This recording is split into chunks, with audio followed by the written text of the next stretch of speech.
welcome to episode number 7 of the hashtag Why Is This News podcast. I have not done this podcast in months. I think the last time I did this podcast was in March. And last topic we talked about was Soulja Boy. And Soulja Boy is not very relevant in the world as of right now. I have a couple of things we're going to get into today. We're going to talk about my final thoughts on this Scru versus Upchurch beef. I'm gonna do a final review on DJ Khaled's new album, Father of Hassad. But I want to start with some sports because that is my main thing. That if you guys don't know, for you guys know, I have another channel called Sittle Sports, SITL Sports. That's where I actually started on YouTube, was doing sports videos and stuff like that, talking about sports, because that's really my number one passion. I love music, I love reactions, I love doing the reactions, stuff like that, but sports is my number one shit. That is my shit. So there's no one that to me at all that can debate to me about sports. You can try, but you will fail. But I want to talk about what happened last night. Just to start off, for those got people that want to know about how my knowledge is about sports, this will be your knowledge. You'll know about how I feel about sports and how I feel about the NBA as of right now, because I have so much shit that I feel about this season in the NBA.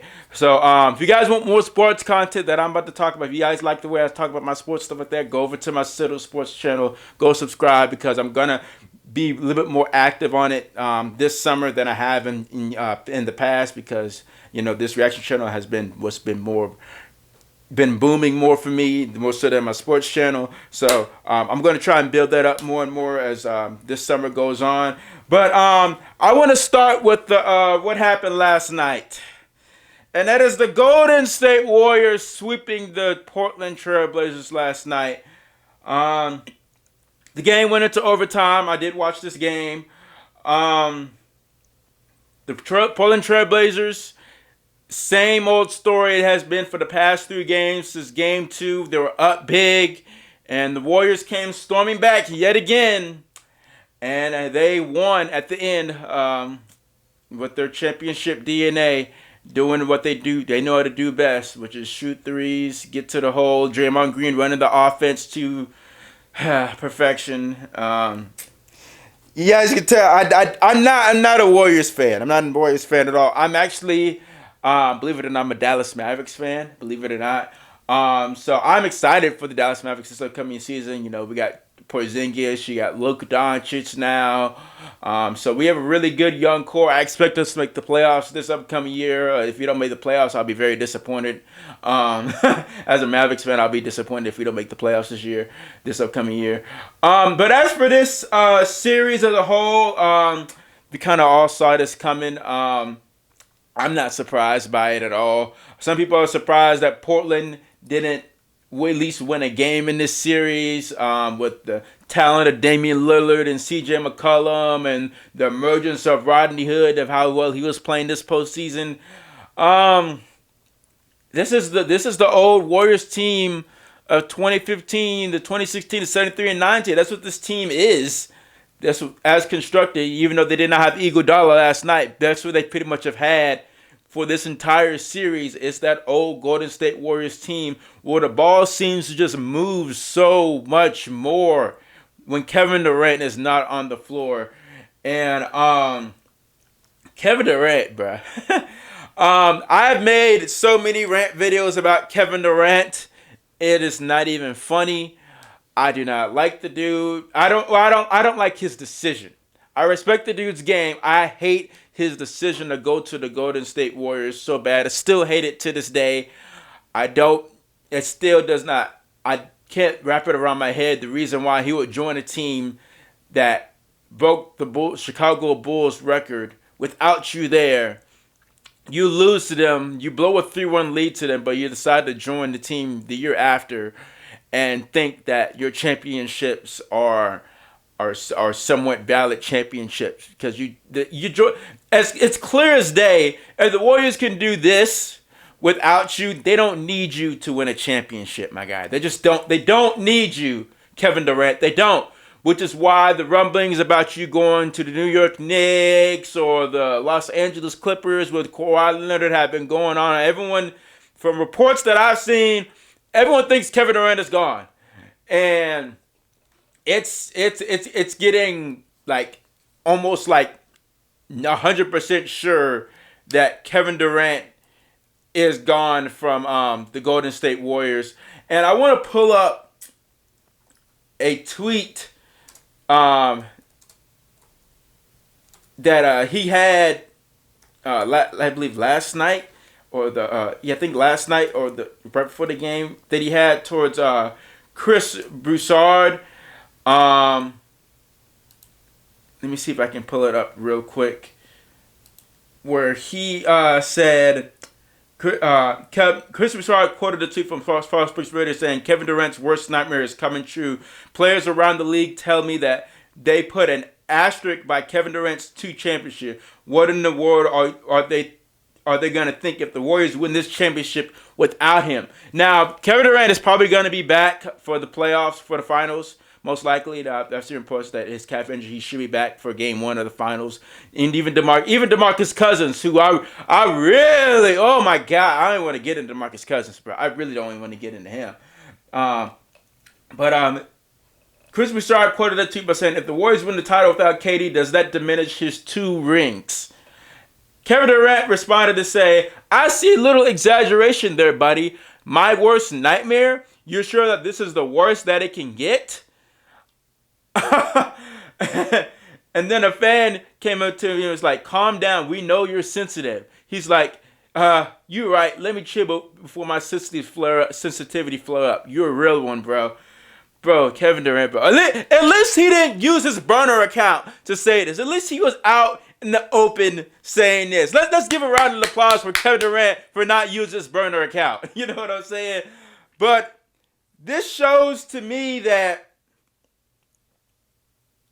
Kevin Durant is a little bit sensitive to the fact that Steph Curry will always be remembered because he started out. He was drafted by the Golden State Warriors. He was the person that started their championship run. He's the engine. He started everything with being the greatest three-point shooter ever to play the game. And then with Klay Thompson, one of the top 5, in my opinion, greatest shooters to ever play the game as well.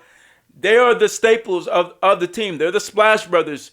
And then for Kevin Durant to come in and win these 2 championships, it's an asterisk because they don't need.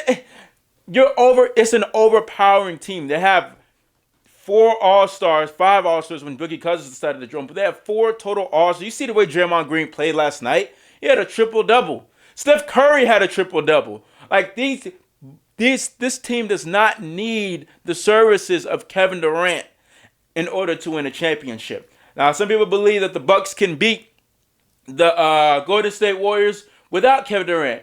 I'm here to tell you, I don't know if the Bucks can beat the Golden State Warriors if Kevin Durant doesn't play. I don't know that because the fact that Giannis cannot shoot, they can clog that hole. Kevon Looney has been playing very, very well this postseason. Andrew Bogut can be a rim protector and can play some quality minutes for them. So this notion that the Bucks can do anything, I don't know. They do shoot the 3 very, very well. Like they should get the shooters of Mirotic and Brook Lopez and people like that. But on defense, the Golden State Warriors can abuse the Bucks on that area and go after the Brook Lopez, who's more of a rim protector, but an on-ball defender. No, Mirotic is not that great of an on-ball defender. They're going to do their due diligence to try to get switches and get Steph Curry and Kevin Durant, if he's back, and Klay Thompson on those big men and just attack them. And if you keep attacking them, that can take the legs out of those shooters and can take them out of the series completely. And then what are you left with? Either Giannis or Chris Middleton having to get it done for you. And Chris Middleton is a good player, but he's not on that type of level. He's not on that kind of level where you can say that he can take over a basketball game. I just don't see it. So, in my opinion, I don't see how the Golden State Warriors lose the championship this year. I just don't see it. I just don't see it at all, especially with Kevin Durant there. Now, without Kevin Durant, it could be possible. It could be possible. But with Kevin Durant, I don't see the Bucks having any chance. I'm sorry. I just don't see the amount of players that the Golden State Warriors have and the system that they run. I just don't. Even though even though the Milwaukee Bucks have all this length, they can bother the shots and stuff like that. But the Warriors have players that are. The Steph Curry is too quick. Kevin Durant is too nimble and too quick for these big men that they think they have all. They even have all this length, but they have speed on them. It's not just because they have the length. These other players have speed that can get by these players if they get the right switches and stuff like that. That's the way I look at this. That's possibly happen. Plus, I just don't believe the Raptors are gonna. I'm automatically saying the Bucks because I just don't believe the Raptors have enough. It's Kawhi Leonard the bust for the Raptors at this point. Siakam, even though he's probably gonna win the Most Improved Player of the Year award, I just don't see anyone else on the team other than Kawhi Leonard that is consistently going to score for them on a night in and night out basis. I just don't see it. I mean, Kyle Lowry, we know he just does not like playing well in the postseason at all. He's just scared. I don't know if he's scared or if he's just too small of a player. He's only 6 feet tall. I don't know what it is, but that dude just cannot do anything in the postseason at all. He just can't do it. So that is my little rant about sports this year. So yeah, the Warriors going to the NBA Finals for a 5th straight year. I don't see, as long as Kevin Durant is there, I just don't see how anyone can beat them. I hope Kevin Durant does decide to leave and go to the New York Knicks, because then maybe there'll be somewhat of a balance in the NBA finally for once. You know, it'd be a little bit more exciting to not know who's going to win the championship at the end of the year inevitably. You know, so like, I mean, we could all put this picture all in our heads that, oh, maybe the Rockets could possibly knock off the Warriors. No. Oh, with the Portland Trailblazers, we might be able to see who is really the best sport backcourt in the NBA. You know, the Portland might give them a run for their money. No. So, yeah, the only surprise was the Clippers even getting 2 games. That was the only surprise to me. I feel like the Warriors were just playing with their food and just not even really trying in that series. They just allowed a Clippers team that is very good. They're a very good team. Don't get me wrong, with having no All-Stars, but they're just that made no sense to me that series went that long. That series should have never went no more than 5 games. No more than 5 games. For it to go 6 games was a little bit surprising to me, but I think the Warriors were just taking them lightly, honestly. They were just taking them lightly. But, yeah, we're going to save the Scru and Upchurch thing for last. We're going to talk about this DJ Khaled album. I was going to do an album reaction to it until DJ Khaled decided to put out like almost all the music videos to every single song on this fucking album, which is ridiculous. But yeah, I didn't see that coming.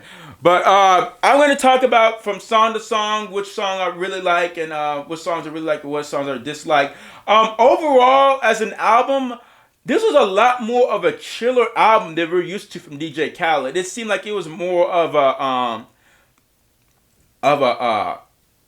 album where you can just chill and just listen to the music and vibe out to the music.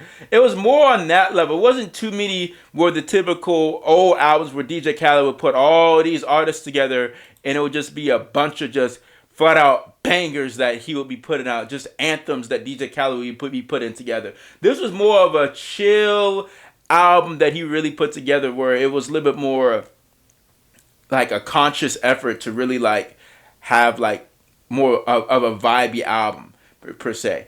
But the first song, Holy Mountain, with Buju Banton, Sizzla, Movado, and 070 Shake. I do know I had never heard of Buju Banton or Sizzla before. I have heard of 070 Shake from Kanye West album that he put out last summer. He was on that album. That's the first time I heard of him. Movado has always been an artist under DJ Khaled for years now. He's always been one of the artists that's been under him that DJ Khaled has always tried to put in his album and promote. He just hasn't really had like a hit like that. But this song was a pretty decent song. I can tell that they put a lot of work into this song and making it and stuff like that. It has all the island vibes and stuff like that. It's just a decent song, nothing too crazy, but I like the vibe of it though. Second song, Wish Wish with Cardi B and 21 Savage. This song surprised me. This song is very, very good. This is like the song that they made a couple, I think 2 years ago, maybe it's coming up on now. Body or Cardi with him and 21 Savage. This song surprised me. I didn't think that this song would be this good, but Wish Wish is a very good song with Cardi B and 21 Savage. Cardi B's talking her shit on it. And 21 Savage, I'm not the biggest fan of 21 Savage. I'm not gonna, I don't like the 21 Savage. He's very monotone. It doesn't give a whole lot of energy in his songs, really. It's just like feel like it's like very, very lackadaisical and shit like that. But he gave a lot of energy on this song, which surprised me, which is why I like this song a lot. Like, this is one of my more favorite songs on the album. Jealous. I did make a reaction video to this. I just did not upload it because there was just too much stuff going on with the Scru and the Upchurch beef. I just didn't put that one out because I wasn't really getting the buzz like that compared to all other music videos that I just decided to put out. So that's why I never put that reaction out. For this song, I really liked Wayne's verse a lot. Big Sean's verse was decent. I was in the reaction. I was like, Big Sean, his album that he put out last with Metro Boomin was very lackluster. I thought it should have been better. He could have put out some better music, had better substance to it. But he was decent on this song. He had a decent verse on this song. Chris Brown, king of R&B, no questions asked. And he did his thing on as well. But the overall, I wasn't really big a fan of the beat selection on this song though. I just wasn't that big a fan of the instrumental. It sounded a little too poppy for me, especially. I didn't really trying to hear a poppy song with Lil Wayne, Big Sean, and Chris Brown. I didn't even know I knew Chris Brown is capable of making songs like this. I just didn't really want to hear that kind of combination with Wayne and Big Sean on there. Just Us. This was a remake of Miss Jackson, the Outkast song. SZA, she did her thing on it. Nothing bad to say about this song. This is a pretty decent song, pretty good flip of the song. You always when you do a flip of an old song that was a hit, like it's always gonna be pretty good. Like, you can't really fuck up a classic. You really can't fuck that up. You Stay with Meek Mill, J Balvin, Lil Baby, and Jeremiah. I wasn't really feeling this song like that. I wasn't really feeling this song. Meek Mill, when he gets into these more girl talking vibe kind of songs, I'm not the biggest fans of them. But there are a few that are decent. But this one just wasn't. This just wasn't for me. Just really wasn't for me. And Little Baby and Jeremiah and J Balvin, I mean, they did all right. It's just, yeah, I just wasn't really feeling this song that much. Celebrate. You guys saw my reaction to that.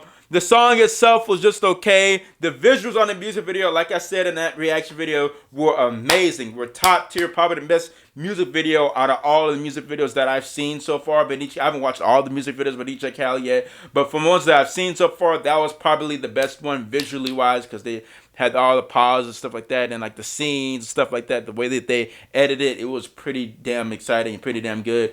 Higher. This is another song I also reacted to with Nipsey Hussle and John Legend.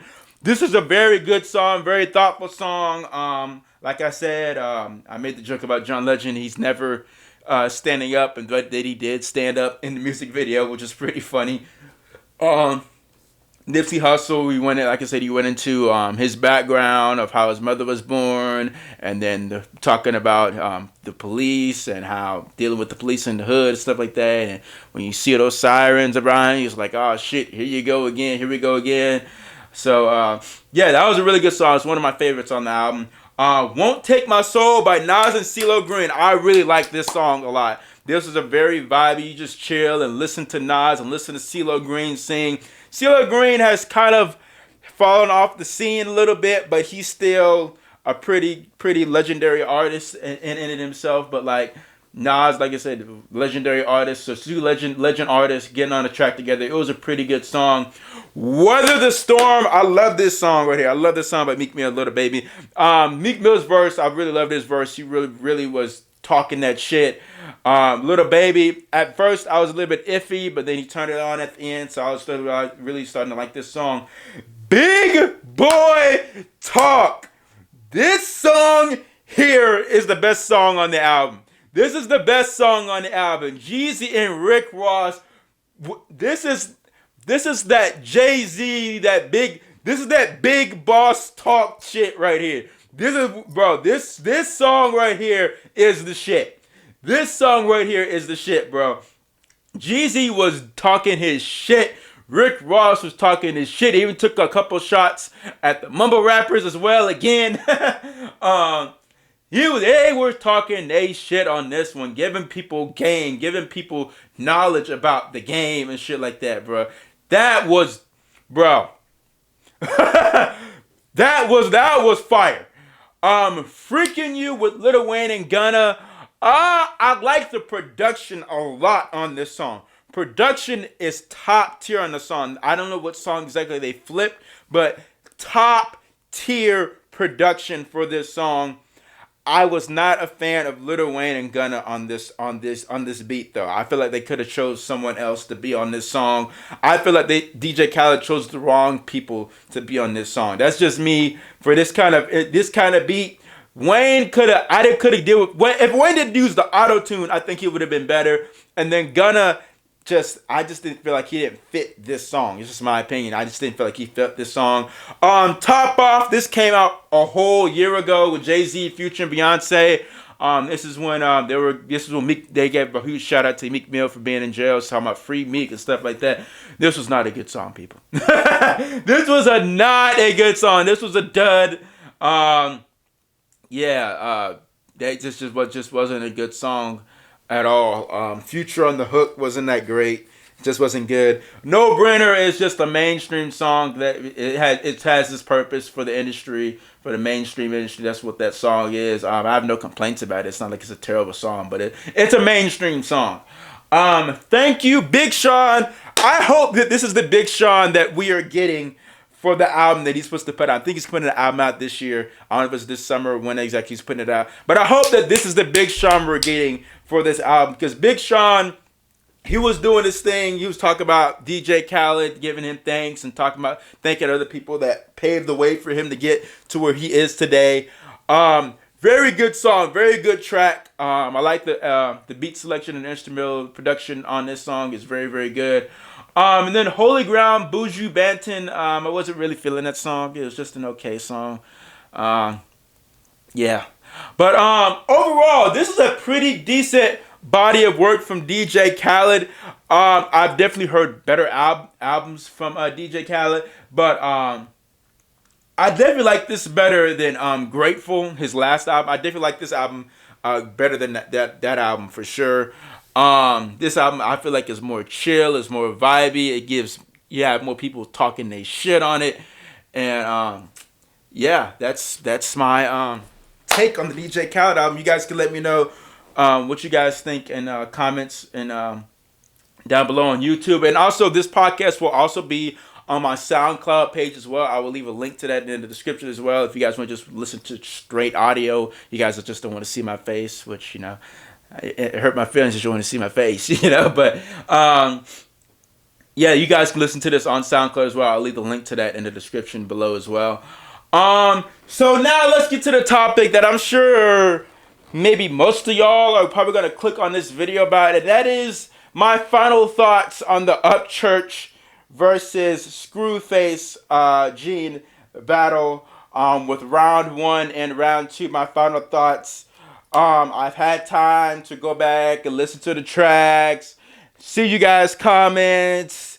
Upchurch fans are very mad at me right now, which is hilarious to me. But hey, it's whatever. Y'all gonna feel how y'all feel. I feel how I feel. Okay. So let's talk about round 1. With round 1, I said it was even. I still feel that way, that round 1 was still even though people were mad. at Screw for saying that he pulled the race card. But as I've said throughout reactions and stuff like that, if race was the main issue, then that's what he would most likely be dissing Screw. Dissing Upchurch about. Like I said, I went into this beef not really knowing too much about Upchurch. I'd only heard his name once. I think one of you guys, like I said, one of you guys had suggested for me to react to him once, and I don't think I was able to even get to it because like I said, I'm a college student. So for those of you who know, I go to college. It is summertime now, but that's probably the reason why I probably was never able to get to Upchurch. And by the time I got back, I'm not even thinking about reacting to him. I'm trying to get to like what's going on what's going on right now, like what's been just released and stuff like that first, before I maybe get into some other requests that you guys want me to react to and stuff like that. Yeah, I still score the first round as a tie as of right now, as of right now. They both came with it. Upchurch first song was really, really good. He came with bars and punchlines, even this Munfu, even though I acted like it was at me, but I knew it was at Munfu Prophet. I don't think, to my knowledge, as of right now, I don't know if he's put out a video yet. If Munfu has put out a track, I told him to put out a diss track towards Upchurch. You should make a diss track towards him because he's mentioned your name not once, but now twice. In the last diss song, he mentioned you again. So I said that you should go in the booth and make a track, because I said all eyes are on you now, bro. Like, I know this because Screwface is I actually did not know this going into this, but actually Screwface and Munfu, they're really homies. Like, they have a whole entire podcast that they do together where they talk about hip hop and stuff, kind of like what I'm doing right now. But they talk about hip hop and stuff like that, and different stuff that's going on in hip hop community and stuff like that, and give their opinions and stuff like that, which is pretty cool. Like I said, I did not know that he was that cool with him. I knew that he was cool with him, but I didn't know he was like he's actually like he lives around the dude. Like, he's really, really cool with the dude. So yeah, that was my thoughts on round one. Round two, this is the round where everyone has been on my head top now. Round two, I thought Screwface won this round. A lot of Upchurch fans so much disagree with me. God, that y'all are so mad, talking about you don't know how to be a reaction channel. Almost every other reaction channel got all the bars and stuff like that. I'm like, fam, I got the bars. Don't get me wrong, I get most of the references. But my thing with Upchurch's thing is that the impact of the disses, to me, they're not as impactful as what Screw did on his second song. That's just my opinion. They just weren't that impactful enough. So the comparison I made to was the KSI and Quadeca beef, right? Where KSI had a lot of references in his diss track to Quadeca that were so complex that only a certain group of people would understand and get. Right? That's what I said. That's what I was saying. Quadeca, on the other hand, when he made his diss song was more impactful. It had more digs at KSI. You understood the bars and the angle he was going at. You could relate to Quadeca's diss track. More people could relate to Quadeca's diss track more than you could relate to KSI's diss track. That was my issue with Upchurch's diss track. I felt like I could not relate to Upchurch's diss track in any way, shape, or form at all. I understood what he was saying, but I can't relate to that kind of shit. I just cannot. So that's why it does not resonate with me. And that is why I say Screw run this battle, because those bars that Upchurch was saying does not resonate with me. Screw's bars, on the other hand, they resonate with me. When Screw was speaking, it speaks more to me, if you get what I'm saying. So that's why, you know how they say that certain artists are for you, and certain artists for a certain crowd. Upchurch is not an artist for me. He's just not an artist for me. So I know you guys want me to react. Some of you guys have been saying like, even though okay, my battery went out, but we're back to the podcast. But like I was saying, I don't know if I got this part in, but like I was saying with Upchurch, his references and his bars just don't resonate with me. They just don't resonate with me like it's for compared to what Screwface's bars resonate with me. Like I said, I understand the bars. Don't get me wrong. The reason why you guys think, oh, because I didn't pause it or I didn't say anything about the bars doesn't mean I didn't understand it. I understood it. It just wasn't pause worthy to me because it just doesn't. I just don't reference with it. I just don't. It doesn't resonate with me knowing what I listen to and what the kind of demographic and the kind of things that I pay attention to. It doesn't resonate with me. It may resonate with Upchurch's fans. That's why you guys have that kind of. That's why Upchurch has the kind of fan base that he has. That kind of fan base is going to resonate with those bars. The other reactors, they may resonate because that's the kind of stuff that they really like to listen to. That's not my demographic. See, on my channel, even though I listen to people like Screwface, I listen to people like Token, I listen to people like Chris Webby and stuff like that.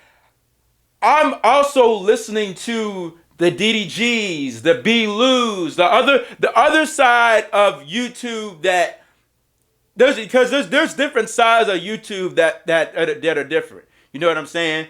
So like the DDGs, like more of the mainstream artists that are on YouTube that make music and stuff like that. Like that, I'm sure some of y'all probably don't even know who DDG or B-Lou is. Some of y'all do, but like just that there's different sides. There's even different sides of hip hop, and if that makes sense, if you guys understand what I'm saying, there's different sides of hip hop, and this side of hip hop, I just don't always resonate with this kind of side of hip hop where you're trying to be too complex with your rhymes and your bars to where I can't even relate to it or relate to it at all. Like I can't relate to it at all, basically. So that's why I feel that way. That's why I feel like Screw won the battle, in my opinion, because I can relate to what Screwface is saying more than what I can relate to what Upchurch is saying. That's why. So at that if you disagree with that, then I don't know what else to tell you. I have no hope for you. You just leave the channel. Yeah, I have nothing else to tell you other than that. Yes, that is going to do it for this episode of the hashtag Why Is This News Podcast, episode number 7. This has been a crazy ride these past couple days with all this beef going on, the diss tracks. I love it. I love the battle. I love the battle, although I don't technically really like drama and stuff. I'm not the biggest fan of like drama because drama always it's just toxic as fuck. Like everyone gets mad and then all the fan bases get mad and they just go after them and just say all kind of shit that is just like you wouldn't really say it to that person to their face in real life. Like you would not say those kind of things. It's just over internet. Everyone becomes an internet gangster when there's beef going on. Everyone loves to put their 2 cents and their opinion into shit all the time and go crazy and stuff like that. That's like I said, that's gonna do it for this podcast. You guys can like I say, go subscribe to my sports channel if you guys want to hear me talk about some sports stuff, because I'm going to be talking about the NBA Finals after every single game. I'm going to be talking about the game itself, because I did that last year where I made rant videos about every single game that happens. You guys can go check that out. Also, the podcast will be on SoundCloud as well. Like I said, if you guys don't want to see me, I don't know why. But if you guys want to watch it listen to the audio on SoundCloud, I will leave a link to my SoundCloud page where you guys can go watch this podcast as well. Listen to the podcast as well. So that is it for this podcast. I will see you guys on the next hashtag Why Is This News Podcast, episode 8. Not sure when it's going to come out, but it will come out very soon. We're out. Peace. Perfect.